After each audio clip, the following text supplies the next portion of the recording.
chapter 2. We might as well just start with the whole, because Galatians 2. Then after 14 years, I went up again to Jerusalem with Barnabas and also took Titus with me. I went up by revelation and communicated with them the gospel which I preached among the Gentiles, but privately to those who are of reputation, lest by any means I might run or had run in vain. And not even Titus, who was with me, being a Greek, was compelled to be circumcised.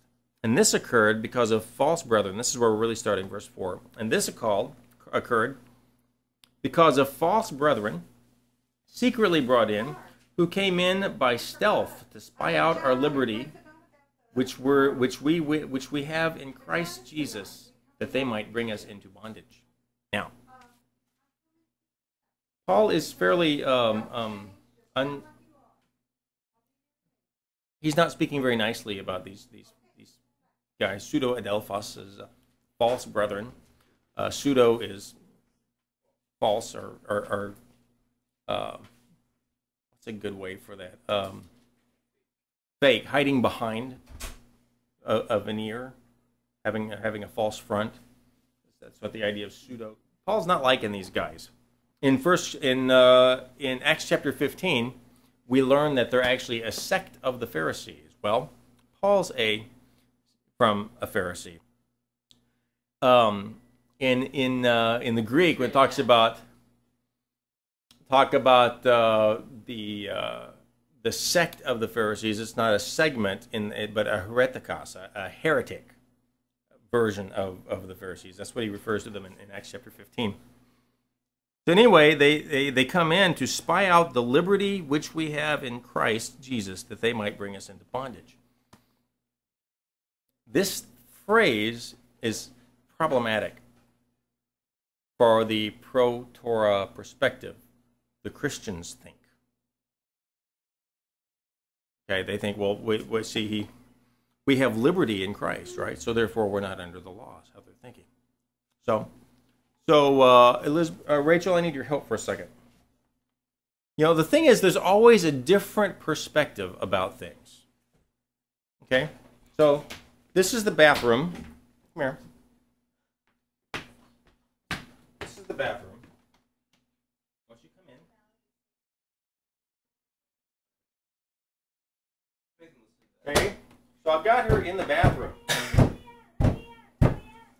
Is she at liberty? No, she's not at liberty, is she? She's stuck. I won't let her in. So this is the perspective. This is the perspective that the Christian understanding has for this. That they've been placed under the bondage of the law, and they're not being let out. They're in bondage. Okay, but liberty goes both ways, doesn't it? So, Elizabeth, you need to go to the bathroom. Rachel, whoever you are. Pretend you did. I'm right here. Can you get in? No. Go this way. See, the same thing. She's not at liberty to go in because I'm at the door, not keeping her in. Not letting her in. Not letting her in. So keeping her out is placing her under a sense of bondage as much as keeping her in, isn't it? So I want you to take a look at Colossians chapter 2.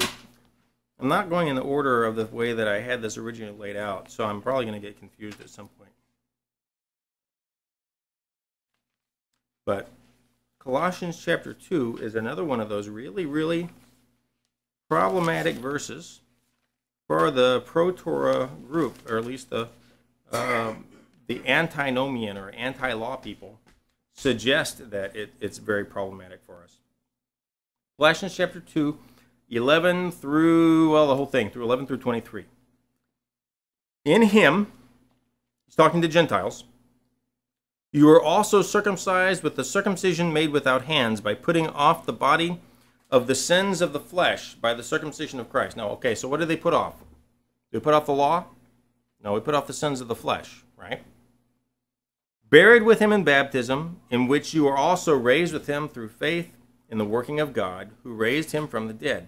And you, being dead in your trespasses and sin, and the uncircumcision of your flesh, he is made alive together with him, having forgiven all your trespasses, having wiped out the handwriting of requirements that was against us, which was contrary to us, and he has taken it out of the way, having nailed it to the cross.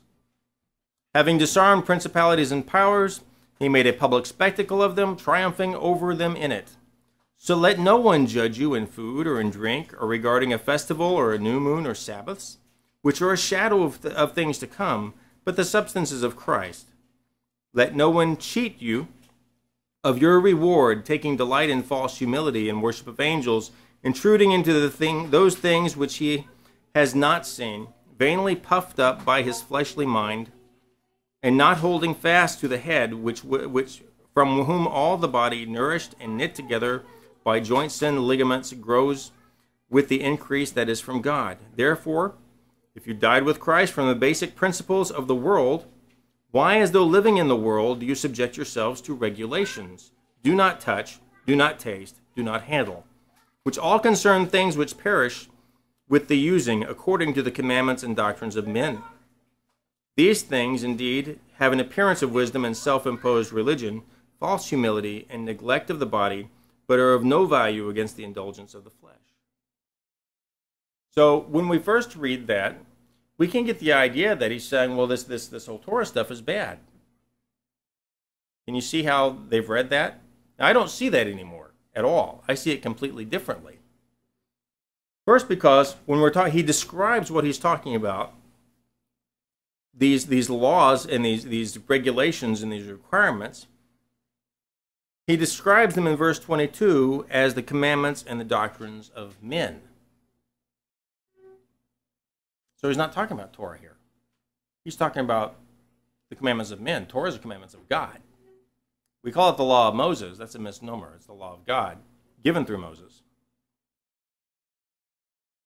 So what is he talking about? In verse 14, here it's the word requirements. And anybody got a King James? I think it's ordinances. I think it's in King James, it's called ordinances.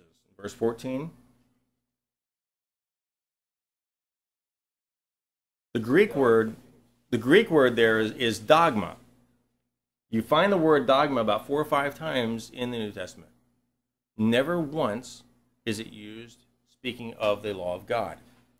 It is always talking about the ordinances or the enactments of men. Twice it's decrees that come from Caesar.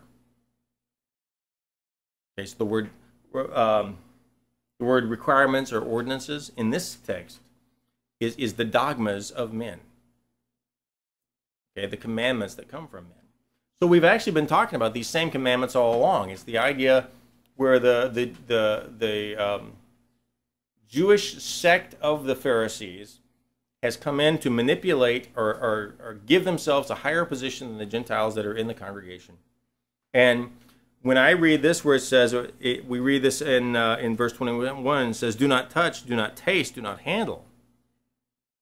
Well, I've been taught growing up that that means that it's okay to touch the things that the law says not to touch. It's okay to taste the things that are not okay, the law says it's not okay to taste. But it's talking about these commandments of men. Rather, it's saying when you compare that with where we're coming from, the Jewish people that are not allowing the Gentiles to come in to participate in the festivals. By the way, it brings up the festivals in the same passage in verse 16. Let no one judge you in food or in drink regarding a festival or a new moon or a Sabbath. So when it says don't let them tell you not to touch, not to taste, not to handle, it's saying don't allow them to forbid you from participating in the feasts that are traditionally Jewish.